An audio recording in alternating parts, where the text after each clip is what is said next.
находится защитники наряду с адвокатом Ахильевым, в том числе и общественникам. Я считаю, что будет нарушено право на защиту.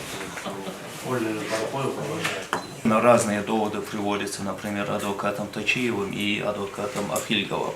И полагаю, что сам подсудимый также возражает в отсутствии Ахильгова рассмотрения дела в апелляционной инстанции. Поэтому я считаю, что необходимо откладываться и дождаться самого Ахильгова. Тем более соответствующие документы им представлены. Спасибо. Адвокат Абубакаров. Ну, с учетом мнения подсудимого Барахоева, поддерживаю его ходатайство об отложении. Марсагов. Протокол судебного заседания в полном объеме в количестве 12 томов вручен вам судом первой инстанции 28 октября 2022 года. Правильно. Вы посмотрите график ознакомления остальных подозреваемых, обвиняемых. 28-го до обеда мне его вручили, и после обеда забрали. Сказали, что должны ознакомиться, и если вы посмотрите протокол, график ознакомления, вы увидите, что 29-го, 30-го и какие-то еще другие дни с этим протоколом знакомились. Чтобы я дали мне время ознакомиться с последним томом, 12-м томом протокола. В соответствии с моими правами гражданскими. В смысле? Отложить судебное заседание? Отложить? Ну вы же сказали, вы же нам предоставили 2 недели, а нам дали всего 5 дней только на ознакомление.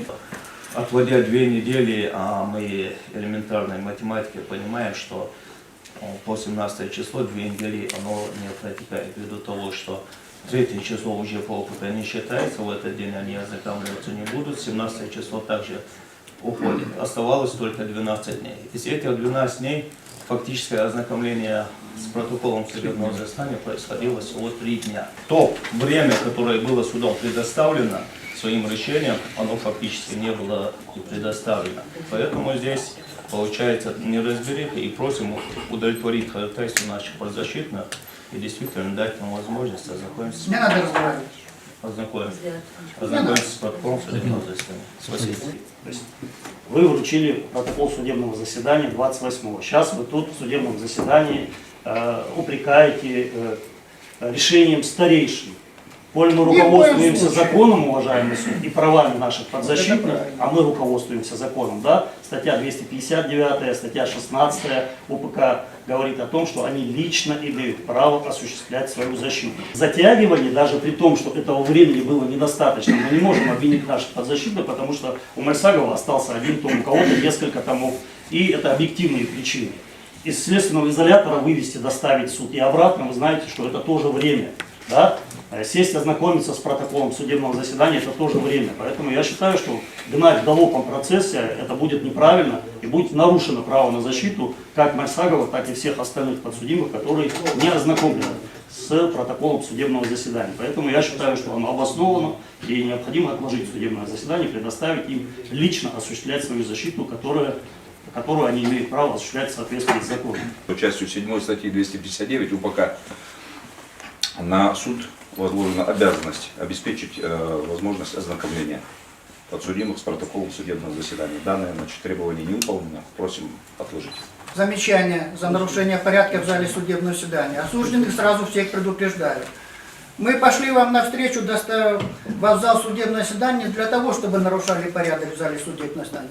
Разговаривать будете только после того, как вам разрешит это сделать суд. Понятное требование? Не надо выскакивать, подниматься, кричать что-то.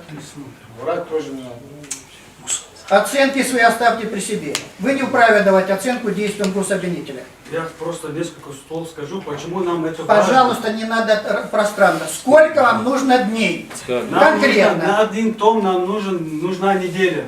Значит, неделя. сразу Почему? вам хочу сказать. Я вам объясню, почему нам это Остановитесь, пожалуйста. Протоколов судебного заседания. Сколько Одну минуту нужно подождите, суток? дайте мне сказать. Я имею Не право надо. сказать свое мнение, почему нам это важно. Сколько суток надо? Я вам сейчас объясню, сколько суток нам надо.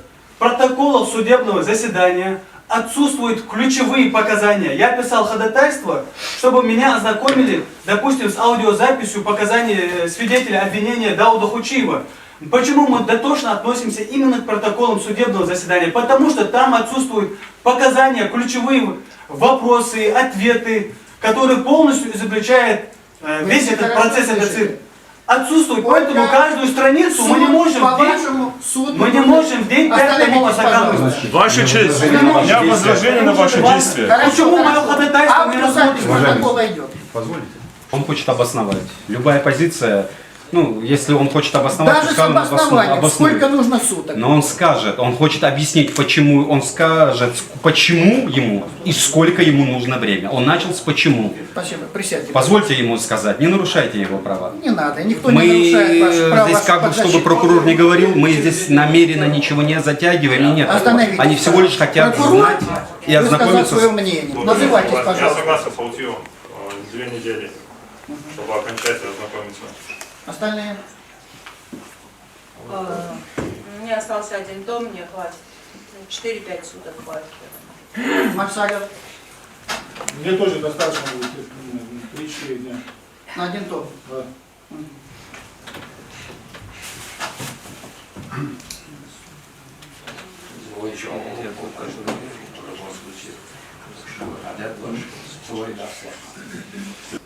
Считая, что с учетом объема протокола судебного заседания осужденному времени достаточно будет, указанное время будет достаточно для завершения с ознакомлением с протоколом судебного заседания.